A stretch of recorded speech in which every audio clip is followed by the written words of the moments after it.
looks like it was two barns. They built one and go one next to it. Right. Because you can see the parallel beams.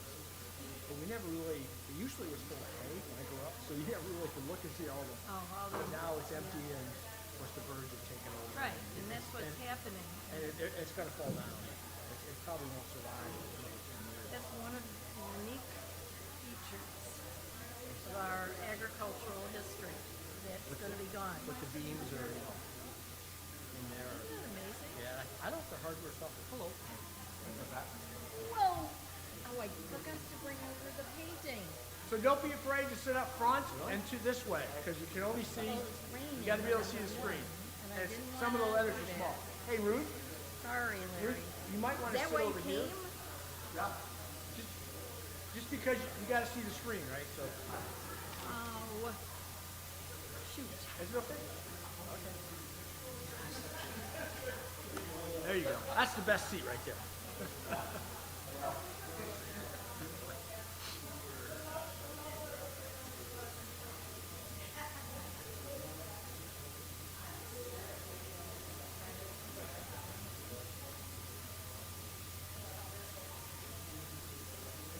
It's an old farmhouse. It's about the same age.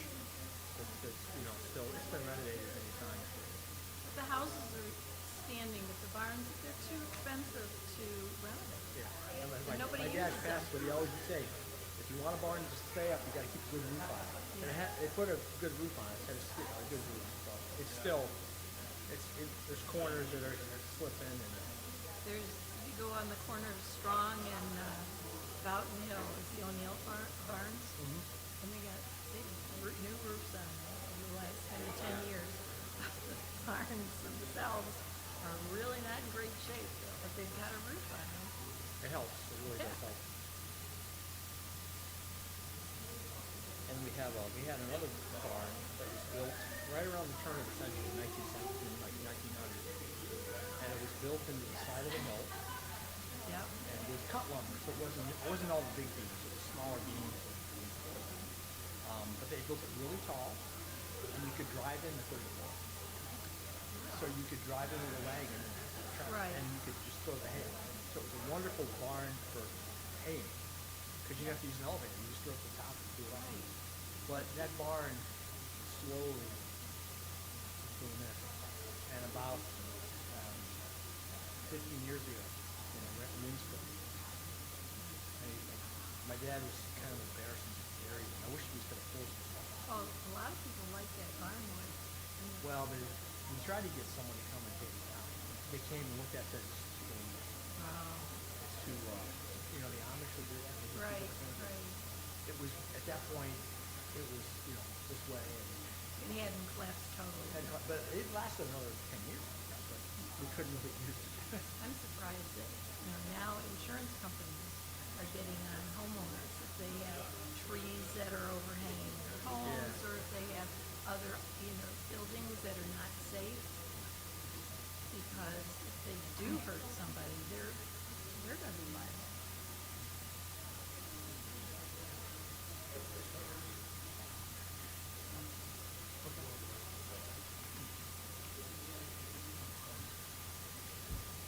Well, good afternoon. Is this coming in clear? Okay, I'll leave it right there then. If you're further back, Jimmy, you might want to move up. But if you can see, some of the text is going to be that small. So if you can see it, then you're okay. I'm David Henderson. I'm an elder here at First Presbyterian Church. Babette Huber is Town and Village Victor Historian, and we're going to work together on this presentation. This is a little bit of a reboot of something that we did about 5 years ago, but with some updates. And obviously we're here to celebrate the 225th anniversary of our church. We celebrated in our 200th anniversary 25 years ago. Math is great. And that's actually the quilt that from the 200th anniversary on that side of the sanctuary. And then on this side of the sanctuary, I believe is the 150th. Is that correct? 1933 quilt. So it's exciting to be here and share some of the history of our church. And And it's so intertwined with the history of our community. It's a community discussion as well. And I'm really grateful that Babette can join us today.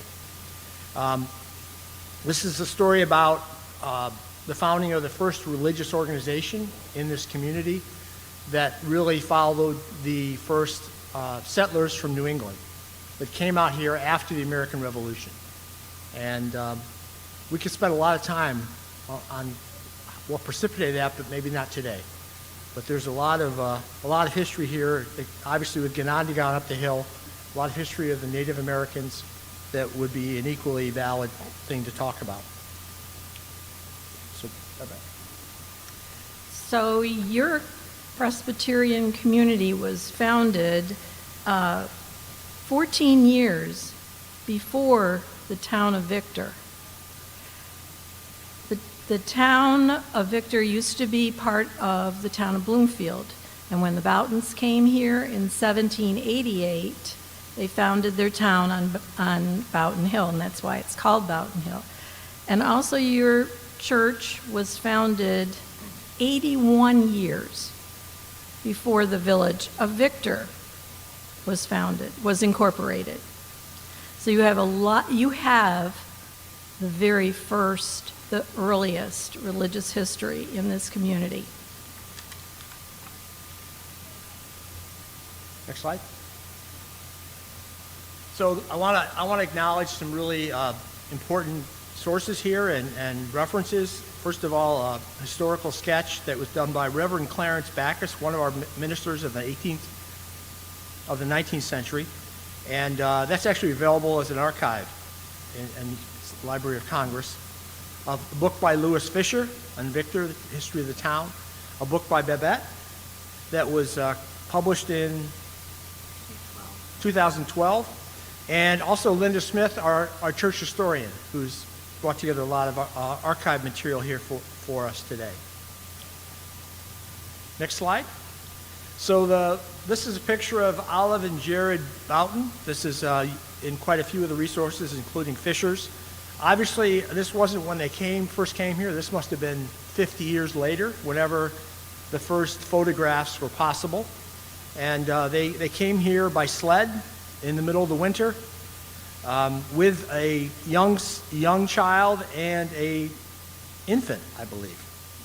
And it's a pretty amazing story about their desire to find new land, fertile land, and what was at that point the Wild West. This was the pioneering West.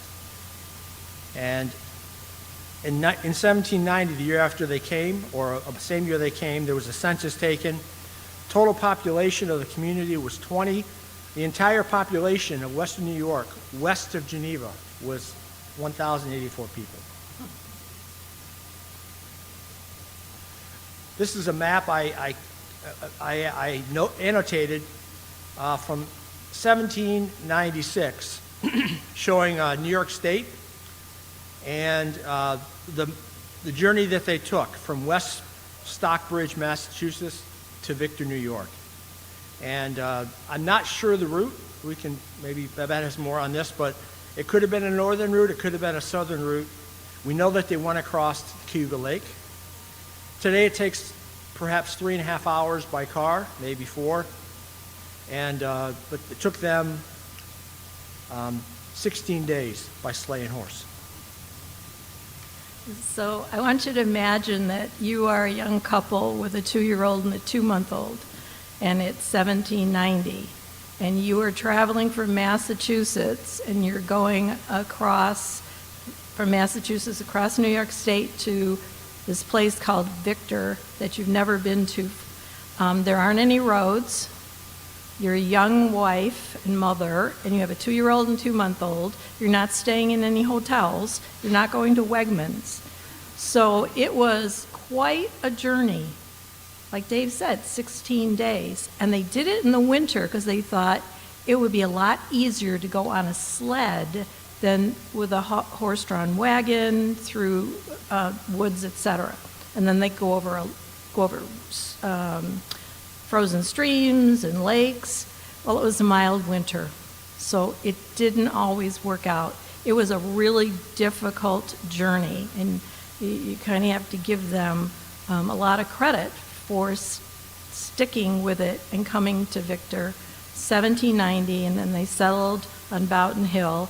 A year before, some Boughtons and relatives came and built a log cabin so that this couple would actually have a place to settle once they got here.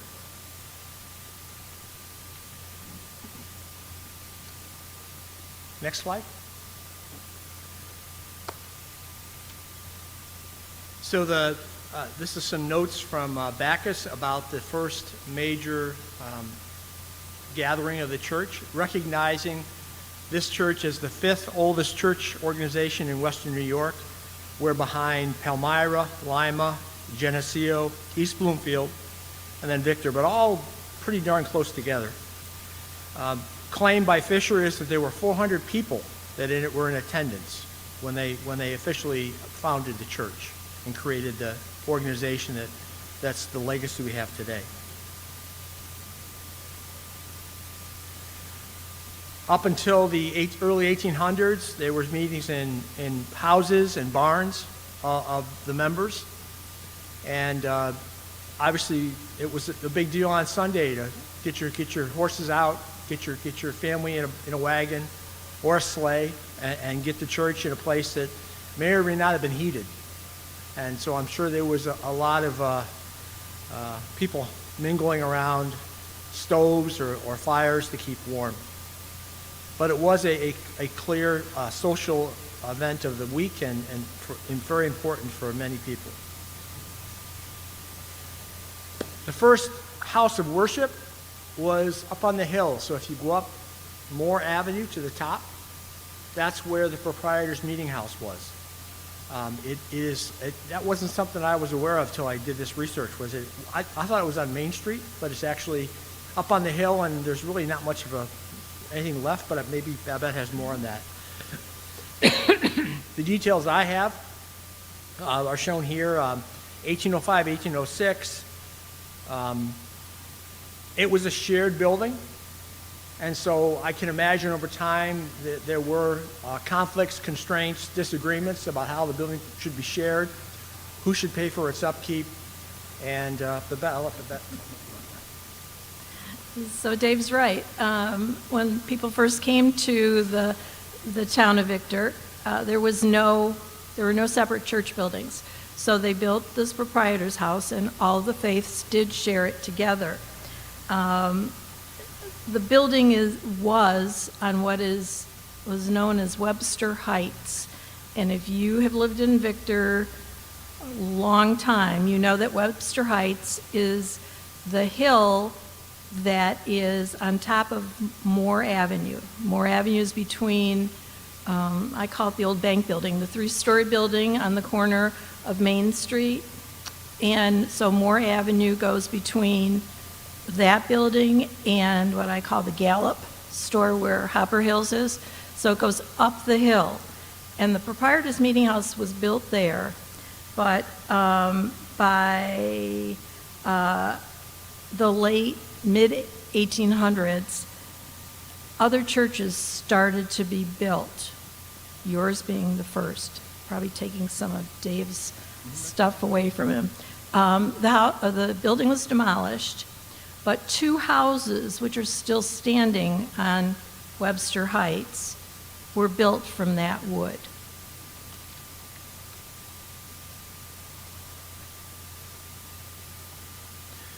So this was an interesting list that was published, and obviously a lot of names here that look familiar, from Boughton to Purdy, Parmella, Dreyer, quite a few familiar names that perhaps are on streets or buildings still today. This was a assessment of tax roll. So you're curious about the different amounts, and I'm believing that the more land you own, the more they expect you to pay. And it was a free choice, but I'm sure there was a heck of a lot of peer pressure to ante up. But this is how the first Proprietor's Meeting House was paid for. And you can imagine 30 years later the arguments about who owned the most and who had the right to decide. And I'm sure it was a contentious time. A lot of detail here in this write-up, but from Bacchus. But I found it interesting that, like the West we know out, from stories out West, people came here, some to bring their church with them, and probably some to get away from the church. And so there was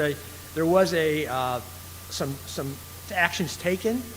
I assume this meant that if you didn't do the right things and transfer your letter and do all the things that are expected of good Protestants, then you really couldn't be a member of the church, and you couldn't come on Sunday and be part of that fellowship. And so this was a grace of 1 year, but expected to make an official statement that you agreed to follow the rules of the church. And some of the rules, obviously you had to attend. No gambling or card playing. No dancing or balls. They were promiscuous. Observe the Sabbath. And Christian instruction for the entire family. So some evidence of how the church formed and what the expectations of members were shown here. Next one, Steve. A little bit about the polity, we call it polity of the church. And this was a congregational church to start. And that means simply the congregation gets to decide everything. There isn't a larger structure that says you must do things a certain way. And Alan, you can correct me if I get that. Okay. In 1827, there's a pressure to become part of the local Presbyterian presbytery and be under their authority. There was a compromise for a while where they would submit records to Presbytery, but continue to have independence. Finally, that independence ended. The compromise ended. There was a reversion back to congregation. And then later in 1858, we became officially Presbyterian, as we have been through today. Presbyterian polity is I talked about Congregationalists. Presbyterian policy, we have ruling elders, assemblies, we have presbyteries, synods, and the General Assembly. And we have this phrase we like to say as Presbyterians: we do everything decently and in order, which it can be a burden sometimes, I think.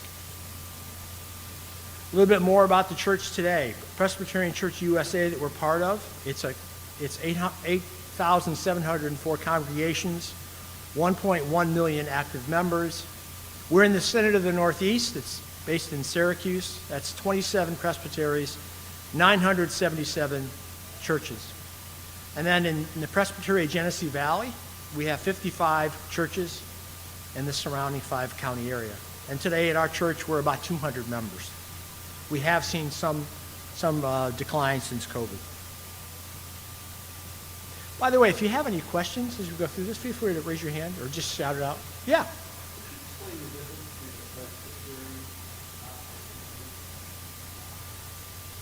Well, that's another way of saying a church.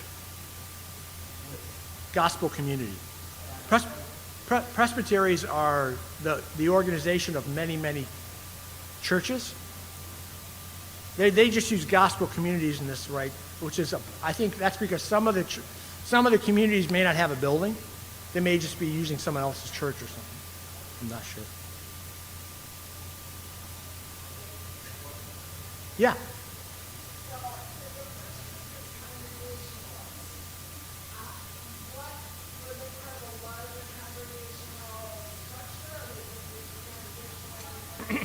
They would probably say they followed the ruling of John Calvin and the Reformed Protestant tradition, but their decisions were all local.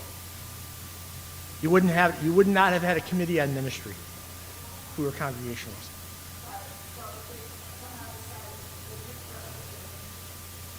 Yeah, I think it was always I'm sure the people that came from New England, some were Presbyterian, some were Congregationalists, and they had this constant negotiation. Yeah. A map of Victor 1859, and I'm not sure you can see, but I can't, my cursor's not gonna work up there, never mind. Okay. Congregationalist church is right where we are right now. That would have been the Presbyterian church, our Presbyterian church. Over here on church, what's the, School Street? Sorry. School Street, Maple. Maple is the Universalist church. They're still showing a Universalist church up on the hill too. I'm not sure if that was still around. So maybe that's an old reference. But you can get a sense of the churches that came through, and I think that has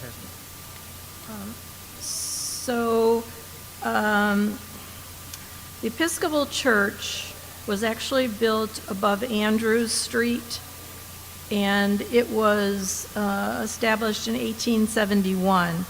And it didn't last long. It closed in the early 1900s. What's interesting about St. Patrick's Church is that it was the third church that wanted to be on Main Street with the Presbyterians and the Methodists, but no one would sell them any property. So they built their church on Maple, and that was in 1856. Yeah. Synod? A synod? Yeah. Yeah. Yes.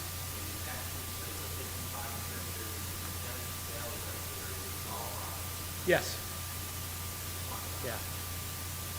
So it's congregation, presbytery, synod, General Assembly of the USA.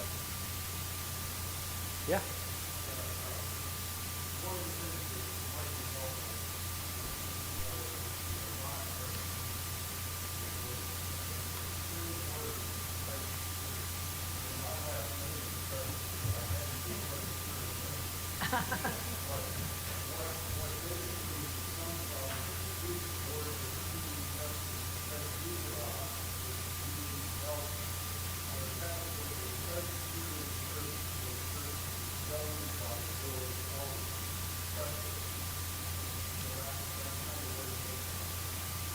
Okay, thank you.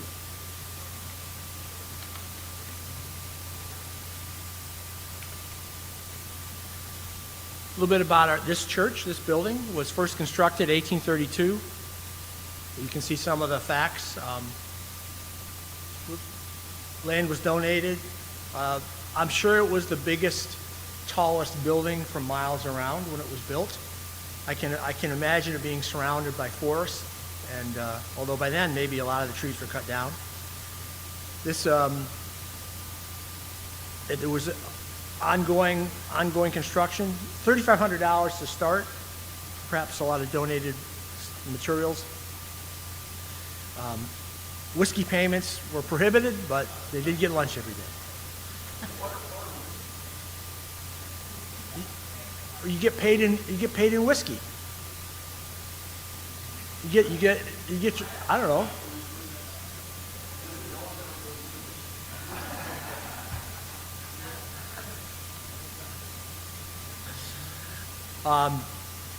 Ongoing alterations, new stronger spire, new bell, new town clock in the 1860s.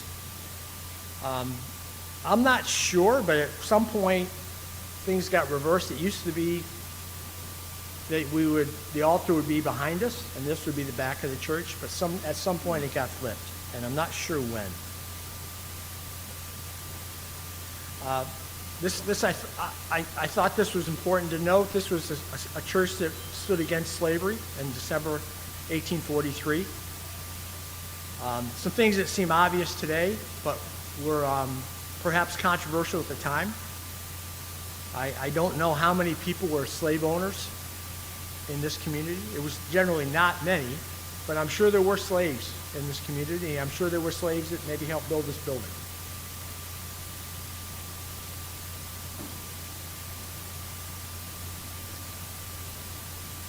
Continuing just on the history of this building, 1884, upgraded, seats recushioned. We had those cushioned seats, I think, until 1991, or some one of the first, when we replaced what you're sitting on today, or pews that were put in the early 90s. I found this 1887. A parlor was added to the basement downstairs. I think it was just a dirt floor. I don't think this floor here was finished at all.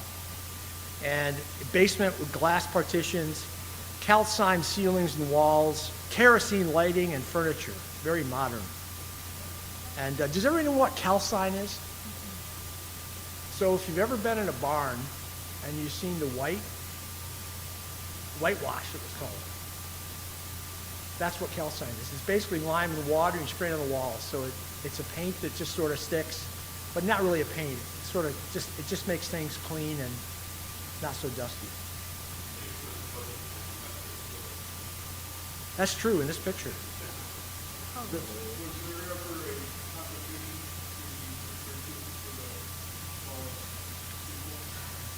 I've only heard anecdotals that they had a steeple, lightning hit it, they rebuilt it, lightning hit it again, and they said, okay, we're not going to build another steeple. So Presbyterians, we're known as the Church of the White Steeple in Victor. Is that have you heard anything about that, with the steeples? Exactly. Yeah, okay. Okay, can you hear me okay, or should I be closer? Okay. This slide is a picture from 1898, and it's a very interesting slide. I'm going to let So there was a fire on the north side of East Main Street. There was a place called the Opera House Hotel, and it started in the rooms. We don't know what started it, or there's no documentation for that, but all the buildings were wood. There was no fire department. The whole north side of East Main Street burned. The whole thing. So at that time, the village put in this ordinance that says that the erecting of anything but brick or brick veneer buildings with metal roofs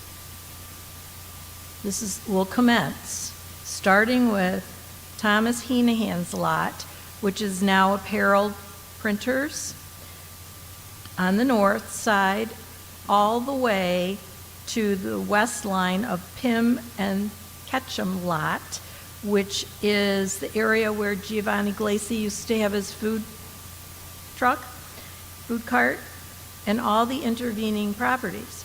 So, and eventually it was, of course you were grandfathered, but on the east side, or on the south side of the street.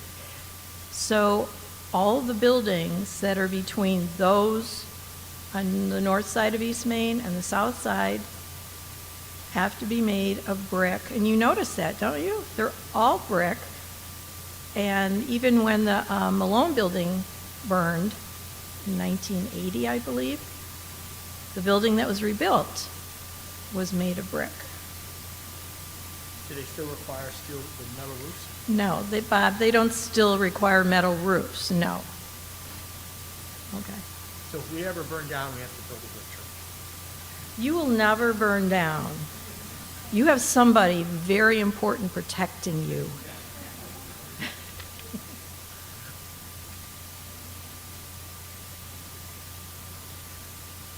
A big part of being Presbyterian, being of the Reformed tradition, is everyone's expected to be able to read and understand the Bible. And so universal literacy really flowed out of the history of certainly the Protestant tradition, but also the Presbyterian tradition in Scotland, that everyone was expected to read and understand the Bible. And so this is just an example of the kind of classes that were formed. This is obviously a class of all women, but there was a lot of stories of Bible schools and teaching children, and that's a major part of our heritage as Presbyterians. The idea that you would listen to someone give Mass in Latin and just that was sufficient was something that was really not for Protestants, and of course that's changed now for Catholics too with the Vatican II.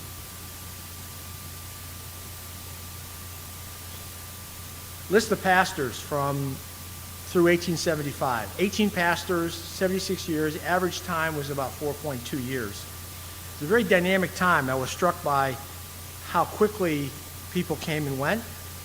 And as I read some of these, I heard things like, well, they went to Ohio, they went to Michigan, they went to Wisconsin. So there seemed to be this westward pull of people and pastors, where Victor was maybe a stop along the way. Perhaps the longest serving was the original pastor, Reuben Parmelli, who served for 13 years, and then I think his son served, and then he came back and served another 5 years. So very, very interesting list of names. You can see some: Furman, Waterbury, Pearson, Nichols. We have a long tradition of history with our organ, and it was originally installed in 1870 by Colonel Melanchthon Lewis, a Universalist. And I think he mentioned he donated things around the community. And it was hand pumped and required some youngster I don't know what they got paid, but someone had to go pump the organ up and keep it going. Electric blowers installed in the 1940s. Bush Memorial chimes in 1946 in memory of Richard Bush. Continuing on the organ, 1972 upgrade with more stops, 12 ranks and 746 pipes. Console put over here. 1998, we upgraded the organ again with Parsons Organ Builders. We're blessed they're only about 20 miles away to our south on the way to Naples. And we celebrated that upgrade as part of our 200th anniversary in 1998.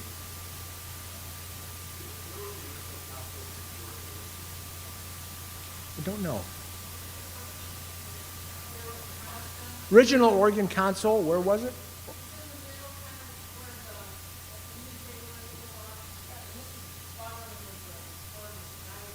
Okay. Okay.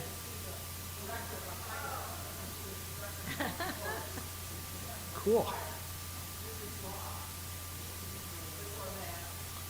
Really? That's great. So when did it change over? Okay. So that would have been 1972? Would have changed over? Yeah.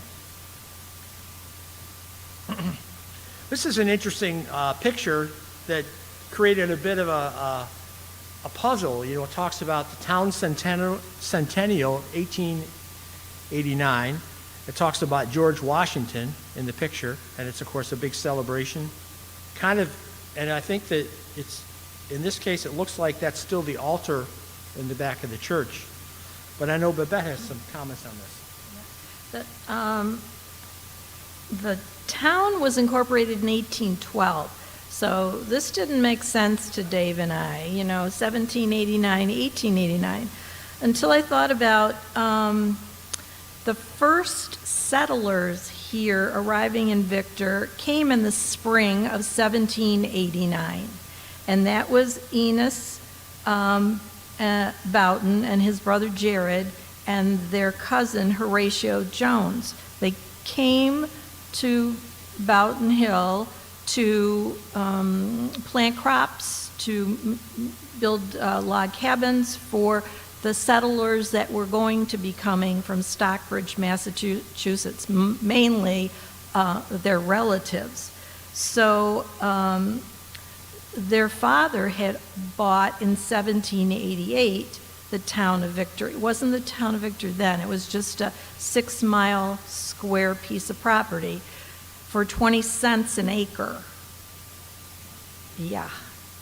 And so they came, they prepared the land they planted buckwheat, wheat, and potatoes, so that in the spring or in the following year that they would have at least some food for the people that were going to be coming to settle at the top of Boughton Hill.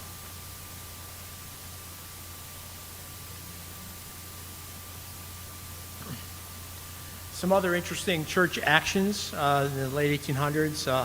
unfermented wine was served for communion. I assume before that it was fermented, so that's foreshadowing Prohibition. Raised funds to pay off a $1,500 debt. A little bit of embarrassment in the 1880s. The church had a pretty big debt for the day and didn't want to have that happen again. And I think as a church we remained debt-free until we took out a mortgage in 2003 to pay for the addition behind us, and we paid off that mortgage in 2016.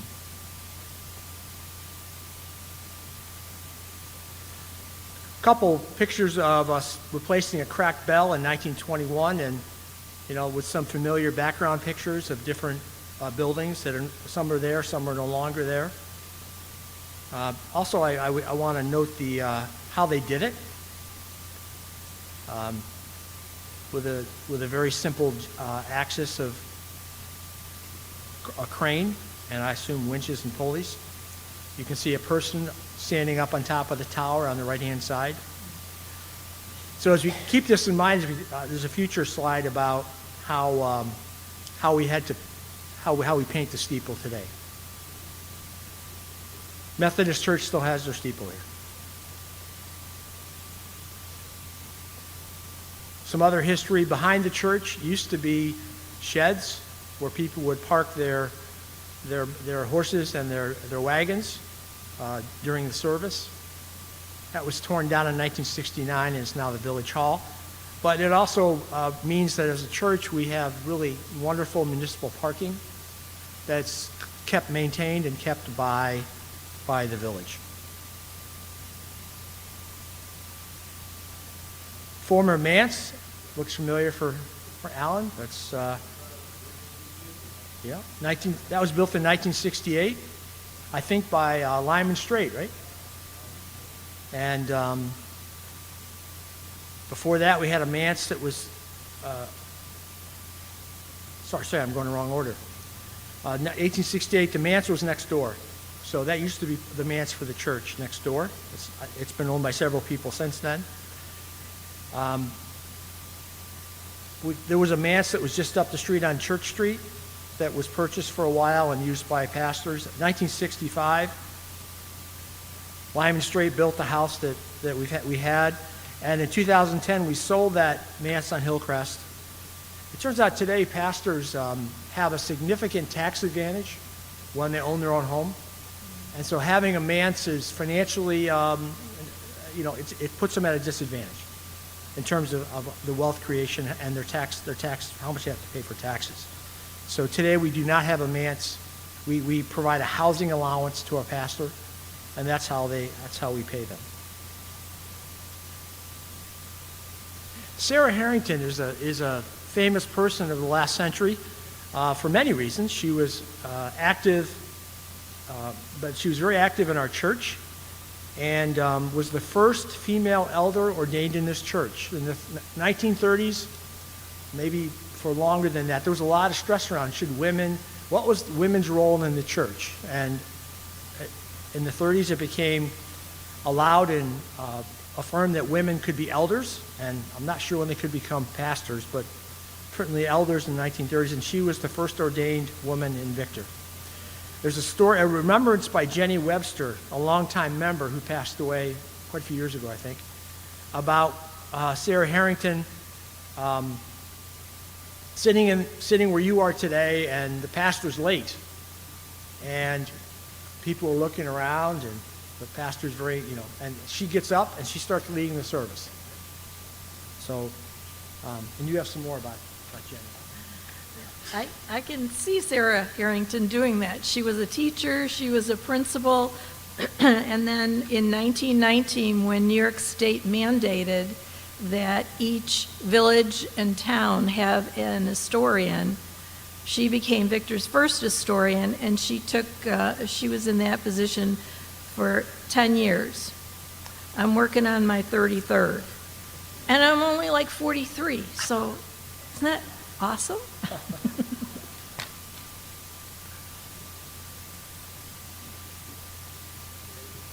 Yeah.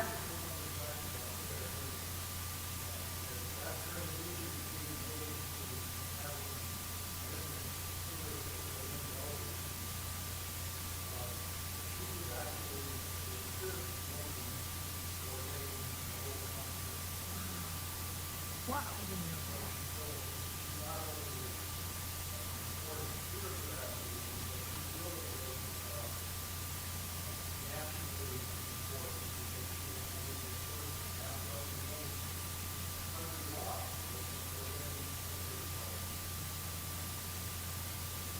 Yeah, and today, we have certainly almost always a very good mix, 50-50, of women and men as elders in our church. And sometimes it's more women than men, so. Great to know, thank you. Another remembrance from Jenny Webster, the mouse that fell from the chandelier on Christmas morning. And this was her remembrance. I think some people tell it differently, but essentially a mouse is up in one of the lights, not these lights, but some older lights. And the mouse is quite happy up there on Christmas morning until the light starts to get hotter and hotter and hotter.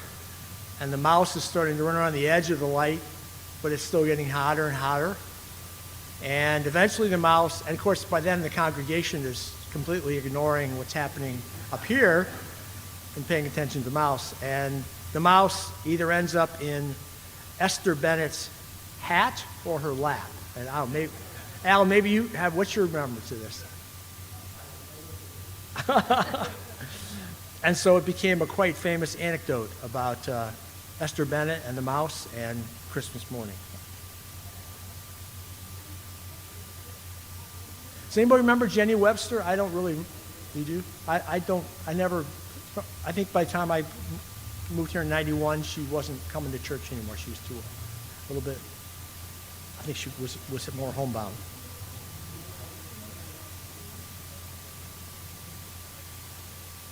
Here's some pictures, and we're going to go through these fairly quickly, but there was a major renovation of the education building. There was a version of this building from 1950s that was much smaller, and it was changed later, but this was the work done in 1956 and 57. And I think you know something about the architect. Lester Ernst was the architect for the renovation. He also was the architect for the very first town hall that was built across the street. It was brick. It burned in 1933. He also was the architect for the first Victor Central School building that was built in 1941. It's now the Early Education Center.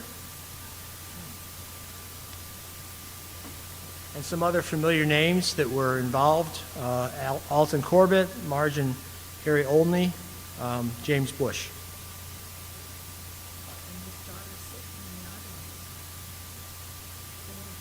Yeah, that's right.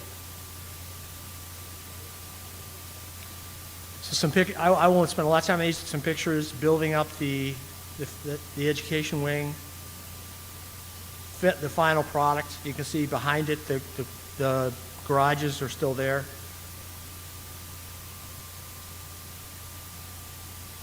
Putting a concrete roof on the boiler. This must have been a code or something. We're still living with that. That's actually why our kitchenette in the activities room is raised up 8 inches, because this piece of concrete was in the way. Some work in the basement. You can see. Yeah, question? You can see the posts holding up the building and working on the floor. This was concrete had to be poured, new tile put in, and it raised everything up quite a bit. Here's the steel posts in, and actually had a little tractor in there working it. Anybody recognize this young man? Ralph Ernst, yeah.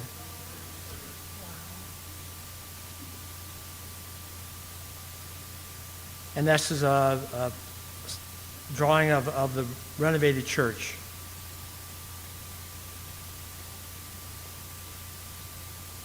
This is whoever was Ann, you confirmed that where the organ was. This is the picture of where the organ is in the middle. And so this is before the 1972 renovation. Yeah.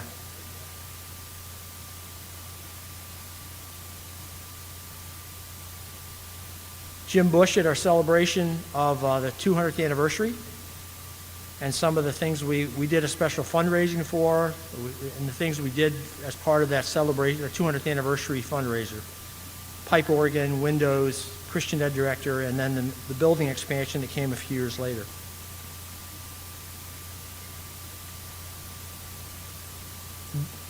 Our stained glass windows were renovated in 1998 with Lexan protection, and they've held up very well since then. Total cost was about $50,000. We did have to take them out and send them to Iowa and bring them back, and Norm Smith was the project leader for that, and made that happen. It was quite a big deal to take them out and bring them back, but I think the results have been very good since then.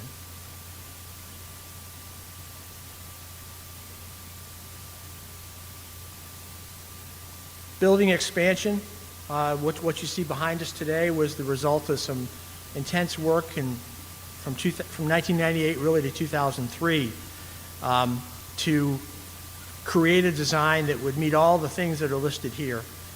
And I think it proved to be very successful. Perhaps the one for me that was a great lesson was, why do we need an elevator? You know, and then you realize suddenly you have an elevator, and suddenly people can join our worship. People can be here for critical events that otherwise really couldn't. This sanctuary cannot be accessed except through the elevator. We had some chairs in the back, or there's motorized chairs in the back along the curve for a while, but you know, folks, first off, it was just a spectacle. If you were going to use that chair, it held up everybody else. It was just not good. So one of the things I'm particularly proud of is that we were able to put in the elevator. I want to reach special thanks to Joe Logan, who really came up with the improved design that you have today. They'd integrated the back of the church with the new addition, and added the office space for our staff, and then the choir right behind us here, the choir room and the activities room. Also wanted to mention, we took a mortgage out in 2003, and this was a big deal for our church. And when we were doing the congregational vote to approve it, Jim Bush, I hadn't had any conversations with Jim about this, and Jim Bush stood up and said, "This makes sense, we should do it."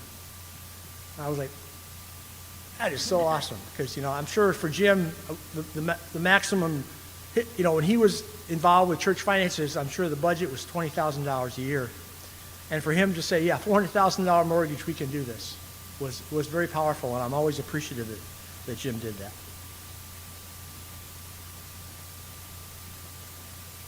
Groundbreaking for this building, Steve Mowers, far left. Jim Bush, second from the left. Gene Miller, president of the trustees of the Presbyterian. Tom Walker, village mayor. Joe Testa is the contractor. Majid Reis is the architect. And then Reverend Pam Bacala was our interim pastor.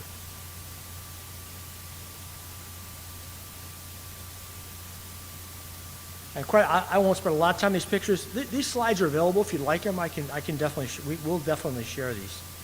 Maybe put them up on our website.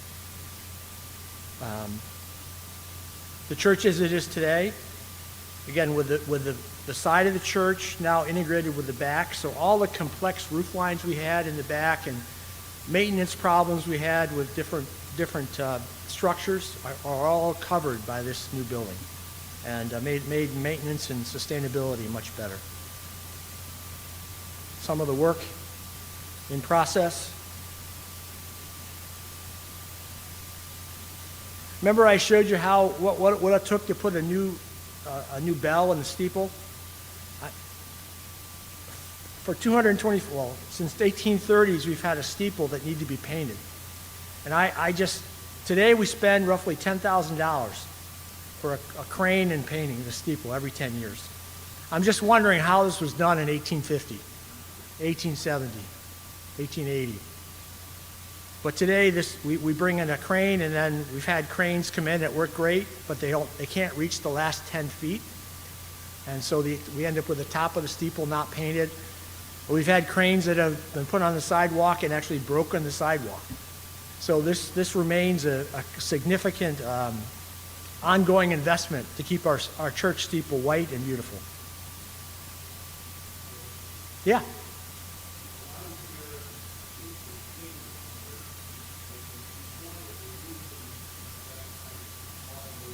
Right.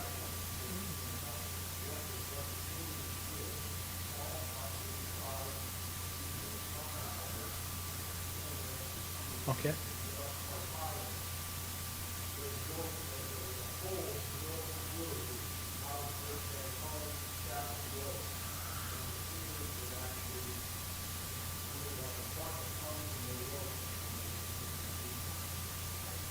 Why can't we do that today? That sounds a lot cheaper.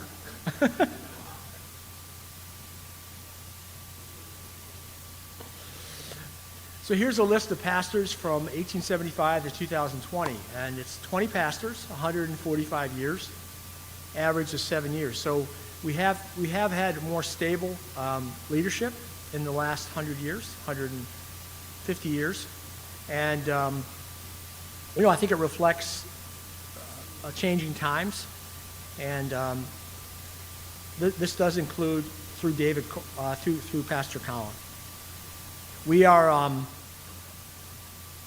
We're now in a transition period. I'm going to go to the next one. Yeah, Pastor Colin was here from 2004 to 2020, and we're blessed by his leadership. He's now at the Presbyterian Church in Geneva, and we have been searching for a pastor and going through the transition since really January 2021. And so we had, for 2 years, Reverend Nicholas Dorland is our pastor, Pastor Nick, and he ended his term early in the year.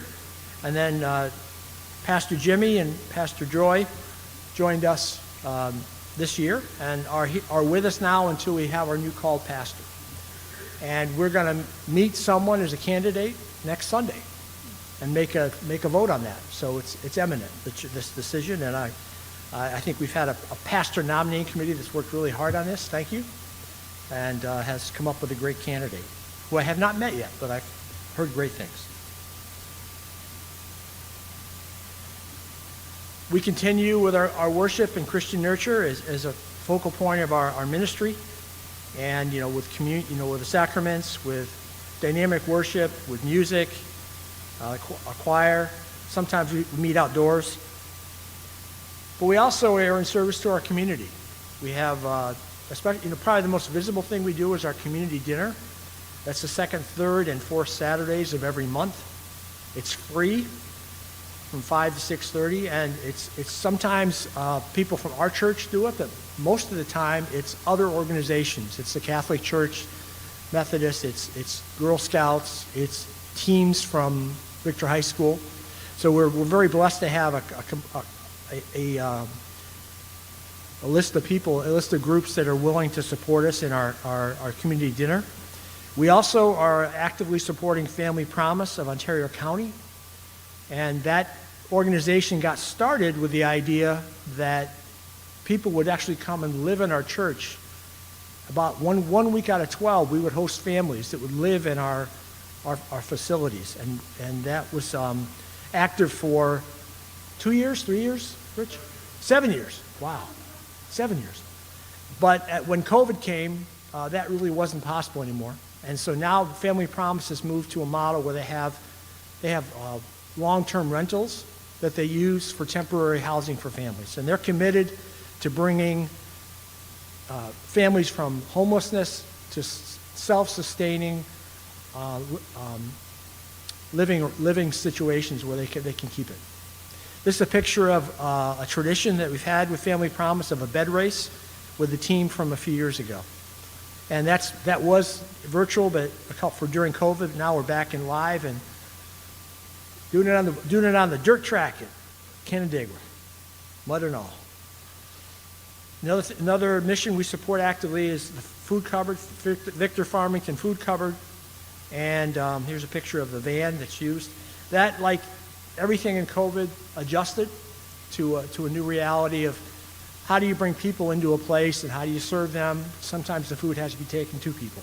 And so that's a very active mission for our church. And that's my last slide. Any questions? Oh, yes, something else? Good. Thank you all for coming today and listening to the history with Dave and myself. Your church is just beautiful, and it's been here for, like you say, the church itself almost, right? Wasn't it 1832? Yep, 1832. 1830. Yeah, so pretty soon it'll be 200 years of the church building. So through a little bit of miscommunication, I did not do my part of a certain project, but I would like to introduce to you Larry Keefe. Larry, stand up, at least let him see you. Larry is a watercolor painter, and he and his artists painted barns of Victor, because Victor is, we're doing an inventory of all the barns of Victor. I'm doing a program tomorrow on the barns and agricultural history of Victor across at the town hall. But Larry also had brought in a watercolor that he did of this church. And I did not bring it with me today, and I'm sorry. It just slipped my mind, and our communication just kind of was off. But he's donating this beautiful watercolor painting to your church.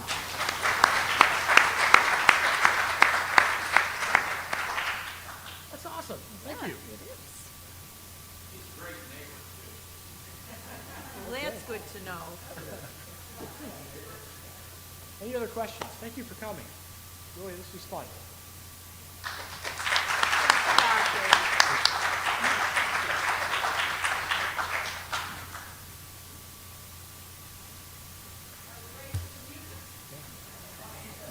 And is it still raining? Oh my goodness, it's still raining.